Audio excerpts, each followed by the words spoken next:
ভারতের এমন একটি রহস্যময় কুণ্ড আছে যেখানে আপনার ভাঙা হাতও আবার সেরে যায়, যেখানে গিয়ে বিজ্ঞানীরাও হতবাক হয়ে গেছেন। এমন এক কুণ্ড যার গভীরতা নাসার বিশিষ্ট বিজ্ঞানীরাও মাপতে পারেননি। এমন এক কুণ্ড যেখানে মাসের পর মাস পিপাসার্থ থাকা মানুষও মাত্র 3 ফোঁটা জল খেয়ে তৃষ্ণা মেটাতে পারে। এমন এক কুণ্ড যেখানে কখনো শ্বাস ভেসে ওঠে না। এক রহস্যময় কুণ্ড যা প্রতিবার বড় বিপদের সময় আগে থেকেই সংকেত দিয়ে দেয়। চলুন বন্ধুরা, ভারতের সবচেয়ে রহস্যময় জায়গাগুলির একটি ভীমকুণ্ডের এক এক করে সব রহস্যের পর্দা উঠায়, যা জানার পর আপনার ঘুম উড়ে যেতে পারে। মধ্যপ্রদেশে অবস্থিত ভীমকুণ্ড একটি প্রসিদ্ধ তীর্থস্থান, যা বুলেন্দখণ্ড অঞ্চলে জেলা সদর দপ্তর থেকে প্রায় 80 কিলোমিটার দূরে সাগর ছত্রপুর জাতীয় সড়কের পাশে অবস্থিত। এই স্থান আদিকাল থেকেই ঋষি, মুনি, তপস্বী ও সাধকদের আকর্ষণের কেন্দ্র ছিল। বর্তমানে এটি একটি ধর্মীয় পর্যটন কেন্দ্র এবং বৈজ্ঞানিক গবেষণার স্থান হয়ে উঠেছে। এখানে অবস্থিত জলকুণ্ড ভূবিজ্ঞানীদের জন্য কৌতূহলের বিষয়। বহু গবেষক এই কুণ্ডে একাধিকবার ডাইভিং করিয়েছেন, কিন্তু আজও কেউ এর প্রকৃত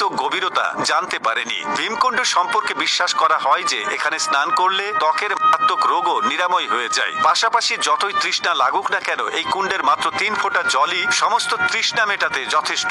কয়েক বছর আগে ডিসকভারি চ্যানেলের একটি দল এই ভীমকুণ্ডে এসে এর গভীরতা মাপার চেষ্টা করেছিল, কিন্তু সফল হতে পারেনি। এখানকার স্থানীয় লোকেদের বিশ্বাস ভীমকুণ্ড প্রাকৃতিক দুর্যোগের পূর্ব সংকেত প্রদান করে। 2004 সালের সুনামির সময় এই কুণ্ডের জলস্তর 15 ফুট পর্যন্ত বেড়ে গিয়েছিল। একই ঘটনা ঘটে নেপাল বা অন্য ভূমিকম্পের সময়ও। মানুষ মনে করে এই কুণ্ডের জল এতটাই বিশুদ্ধ যে যারা মকর সংক্রান্তির দিনে এখানে স্নান করে তারা সমস্ত পাপ থেকে মুক্তি পায়। ভীমকুণ্ডের জল ফিরোজা নীল, পরিষ্কার ও স্বচ্ছ হওয়া সত্ত্বেও প্রতিদিন বহু লোক এখানে পবিত্র স্নানের জন্য আসে। এই জলকুণ্ড আসলে একটি গুহার ভেতরে অবস্থিত।